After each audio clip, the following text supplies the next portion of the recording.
నాకేంటంటే చాలా ఫైర్తో cinema చెప్పాలంటుంది madam. దాన్ని నాకు ఇప్పుడు బాలచంద్ర లాంటి వాళ్ళు, ఇప్పుడు బాలు మహేంద్ర గారు కానీ, నాకు ఓల్డ్ స్కూల్ నుంచి చాలా ఇన్స్పిరేషన్ ఉంది. అంటే సంగీతం శ్రీనివాస్ గారు అంటే చాలా ఇష్టం. అంటే సబ్జెక్ట్ చెప్పేటప్పుడు సబ్జెక్ట్లో ఒక హ్యూమర్తో మీకు కనెక్ట్ చేస్తానండి, తప్పకుండా కనెక్ట్ చేస్తాను. సంగీతం శ్రీనివాస్ గారు మీకు పరిచయం ఉంటే సరే, లేదంటే ఐ కెన్ కనెక్ట్. లేదు, నాకు ఒకసారి మీరు నన్ను తీసుకెళ్తే నేను ఫోటో దిగుతాను మేడం. అయ్యో ఎంత మాట. సంగీతం సార్ మీకు పెద్ద ఫ్యాన్ట, చాలా మంచి సినిమా తీశారు. డెఫినెట్గా మీరు కూడా ఆ సినిమా చూడండి, నేను మీతో మాట్లాడతాను తప్పకుండా. I will contact with you definitely. అదే మేడం, అంటే నాకు మేజర్గా ఈ కథ ద్వారా నేను చెప్పదలుచుకుంటే ఇన్నర్గా ఒక ఎమోషన్ ఉంది మేడం. సీరియస్గా చెప్పాలని ఒక ఫీలింగ్ ఒకటి ఉంది. సో దాన్ని ఎంత స్ట్రాంగ్గా చెప్పొచ్చు, ఎంత ఇంపాక్ట్గా చెప్పొచ్చు అనేది నా ఫీలింగ్. ఇంకొకటి ఏంటంటే మేడం, ఇప్పుడు రియలిస్టిక్ అప్రోచ్ అనేది ఇప్పుడు జనాల్లో చాలా తగ్గిపోయింది. అవును, గ్లోరిఫై చేసే సినిమాల గురించి నేను తప్పుగా మాట్లాడతలేదు. సో నా ఇంటెన్షన్ అంటే, ఇప్పుడు ఇది కథ కాదు సినిమా బాలచంద్ర గారిది ఉంది. సో అందులో కమల్ హాసన్ గారు కానీ, రజనీకాంత్ గారు కానీ అసలు ఏం క్యారెక్టర్స్ అసలు అప్పుడు అక్కడ క్యారెక్టర్స్, అక్కడ బిహేవియర్, అక్కడ యాటిట్యూడ్ చూసుకుంటే నాకు అనిపిస్తూ ఉంటుంది. అంటే ఇప్పుడు యాజ్ ఎ డైరెక్టర్గా, యాజ్ ఎ రైటర్గా ఇలాంటి క్యారెక్టర్ రాకపోతే నేను వేస్ట్ అన్న ఫీలింగ్ కలుగుతూ ఉంటుంది. మన సొసైటీలో జరిగేదాన్ని నేను కామిక్గా ఎలా చెప్పాలి, ఫన్ వేలో ఎలా చెప్పాలన్నదని నేను ఎక్కువ ఇంటెన్షన్ పెట్టుకున్నాను. సో ఈ కథ స్టార్ట్ అయ్యే ప్రాసెస్లో ఇలా మాట్లాడుతున్నప్పుడు, చెప్తున్నప్పుడు అంటే విజువలైజ్ చేసుకోవడం చాలా కష్టంగా ఉండదు చాలా మందికి. ఎందుకంటే ఇప్పుడు మీరు ఒక నడుచుకుంటూ వస్తున్నారంటే మీకు ఒక విజువలైజేషన్ ఉంటుంది, నాకు ఒకలా ఉంటుంది. అది నాకు చాలా బ్యారియర్గా అనిపించేది. అంటే ఎవరికైనా ప్రొడ్యూసర్ కానీ ఏదన్నా ఎవరికైనా చెప్పేటప్పుడు కానీ వాళ్ళు ఎలా ఉంటుందంటే ఇదేదో మెసేజ్ చెప్పి అనుకుంటారు. బట్ నేను అలా చెప్పట్లేదు, నేను చాలా రాగా చెప్తున్నాను అనేది నా ఫీలింగ్ ఉండదు. అబ్సల్యూట్లీ అండి. ఇప్పుడు ఇది కథ కాదు మీరు తీసుకున్న, అంతకుముందు ఎంతో మంది ఇలాంటి రియలిస్టిక్ స్టోరీస్ తీసుకున్న కథలు మీరు తీసుకుంటే అన్నీ ఇంతే, ఇలానే చేశారు వాళ్ళు.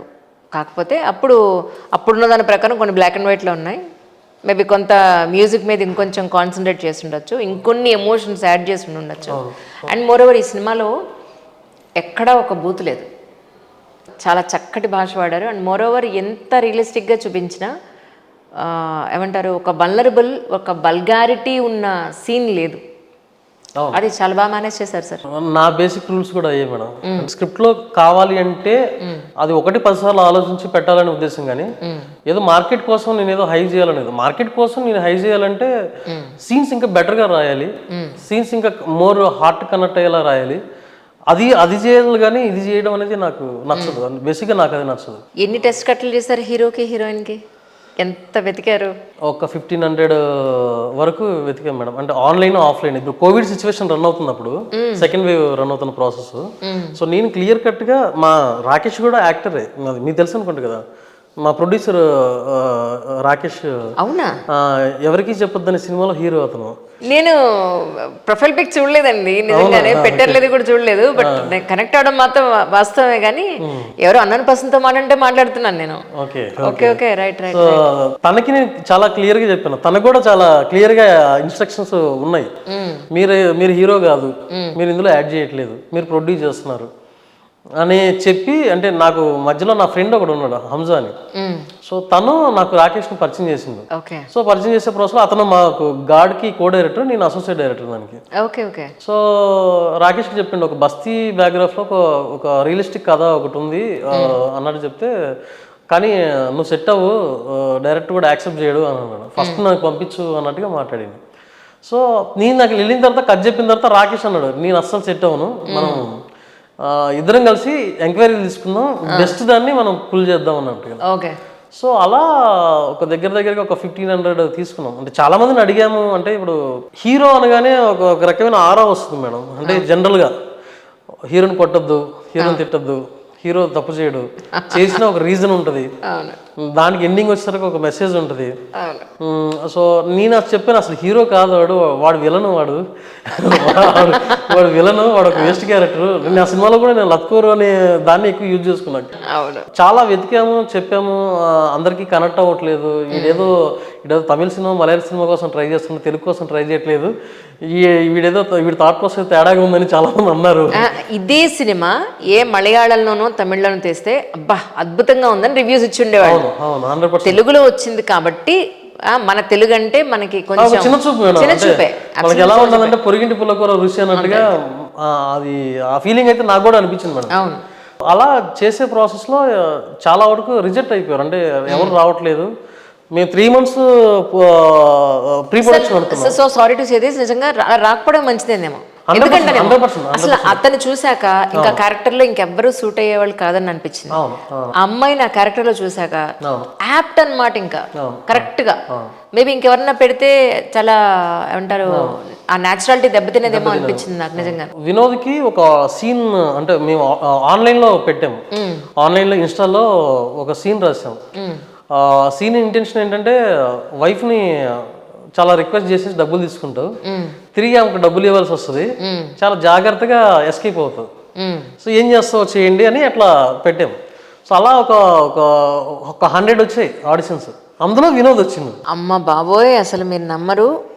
వాడు మోసం చేయడానికి వైఫ్ దగ్గర కన్విన్స్ చేసే చిన్న లాజిక్, ఆల్రెడీ ఎఫ్ఐఆర్ ఉన్న అమ్మాయితో నడిపించడానికి దాని దగ్గర వాడే చిన్న లాజిక్, బా మామూలుగా వాడలేదు సార్ మీరు నిజంగా.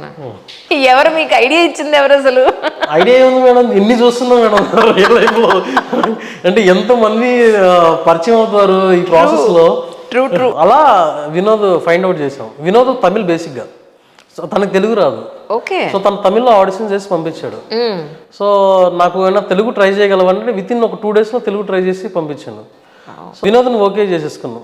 అప్పుడు మళ్ళీ మా ప్రొడ్యూసర్కి డౌట్, వీడికి మనకి అంటే జనరల్గా జరిగే ప్రాసెస్లో ఆయనేమో తమిళ్ నువ్వు ఎలా ఓకే అంటున్నావు, నాకు గట్ ఫీలింగ్ అయితే ఉంది, నువ్వు ఏం మేనేజ్ చేస్తావో నీ ఇష్టం అన్న టోన్కి వచ్చింది. ఈ అమ్మాయి కర్ణాటక అనుష, ఓకే, ఆమెకి తెలుగు రాదు. లిప్సింగ్ ఎంత బాగా ఇచ్చిందండి. వీళ్ళు ఒక 3 months తెలుగు ట్రైనింగ్ క్లాసులు తీసుకున్నాను మేడం. ఇక్కడికి వచ్చిన తర్వాత ఒక 3 months నేను వాళ్ళతో ఉండి ఒక తెలుగు గైడ్లైన్స్లో పెట్టుకొని సీన్స్ అన్ని ప్రాక్టీస్ చేసి మాడ్యులేషన్ అంతా డెవలప్ చేసేసుకొని అలా మాకు ఒక 3 months 4 months ప్రీ ప్రొడక్షన్ జరిగేస్తుంది. ఒక 8 monthsకి వెళ్ళిపోయింది. ఆ ప్రాసెస్లో నాకు కాన్ఫిడెంట్ అనిపించింది, వీళ్ళిద్దరు సాలిడ్గా చేయగలరు. సో నేను నమ్మేది ఇంకోటి ఏంటంటే మేడం, మదర్ లాంగ్వేజ్ అనేది చాలా స్ట్రాంగ్గా నమ్ముతాను. సో మీ ఎమోషన్ మీరు మదర్ లాంగ్వేజ్లో మాట్లాడితే, నేను నా ఎమోషన్ మదర్ లాంగ్వేజ్లో మాట్లాడితే అప్పుడు తర్వాత సినిమా అనేది సెకండరీ వస్తుంది. ఫస్ట్ మీ ఎమోషన్ అనేది ఫస్ట్ బయటికి రావాలని. కరెక్ట్. సో అలా ఫస్ట్ తనేమో తమిళ్లో డైలాగ్ చెప్పేవాడు, ఏమో కన్నడలో చెప్పేది, నేను తెలుగులో ఆన్సర్ ఇచ్చేవాడు. ఓకే. అలా ఫస్ట్ ఒక 15 days అలా ప్రాక్టీస్ చేసాం. సర్వరాష్ట్ర సౌభ్రాతృత్వం, చిన్న సౌత్ పాన్ ఇండియా లాగా అయిపోయింది. అలా ప్రాక్టీస్ చేసుకుంటూ వెళ్ళాము. నిజంగా ఈ సినిమాకి అనుష లేకపోతే చాలా ఇది అనిపించేది. అంటే ఈవెన్ లాస్ట్ మూమెంట్లో ఆమె ఆడిషన్స్కి రావట్లేదంటే నేను మా కేతన్ అని మా ఎగ్జిక్యూటివ్ ప్రొడ్యూసరు, ఆ అమ్మాయిని ఒక 1 month టెస్టింగ్ చేశాను. అంటే నా పర్సనల్గా ఎలా అంటే సినిమాలో సస్టైన్ అవ్వగలదా, ఇప్పుడు సడన్గా మధ్యలోకి వచ్చి ఇదేం క్యారెక్టరు, నేను బస్తీలో ఉండను, నాకు నా హెయిర్ ఇలా ఉండాలి, ఇలా అంటే డిస్టర్బ్ చేస్తే నా అథెంటిసిటీ మొత్తం మిస్ అయిపోయింది కదా, ఇలా ఒక 1 month మెసేజ్ చేస్తూ ఉంటుంది, నేను వాంటెడ్గా అవాయిడ్ చేస్తూ ఉంటా. ఒక 10 days తర్వాత చెప్పు, ఒక 5 days తర్వాత చెప్తా అన్నట్లా చేస్తా లాస్ట్కి అనిపించింది ఈ అమ్మాయి 100% అవ్వగలదు, చాలా ప్యాషన్గా ఉంది, ఈ అమ్మాయి మిస్ అయిపోతే నేను సినిమా మిస్ అయిపోయినట్టని నేను మా కేతన్ ఇద్దరు ఆమె అంటే ఒక 2 days వేరే సినిమాకి ఏదో సైన్ చేయడానికి రెడీగా ఉన్నప్పుడు. సో మాకు వెంటనే అసలు ప్యాక్ అయిపోయి వెళ్ళిపోయాను అక్కడికి, బెంగళూరుకి వెళ్ళిపోయి ఆమెకి నరేషన్ ఇచ్చేసి లాక్ చేసేసుకుని వచ్చేసినాను. సో అది చాలా హెల్ప్ అయింది.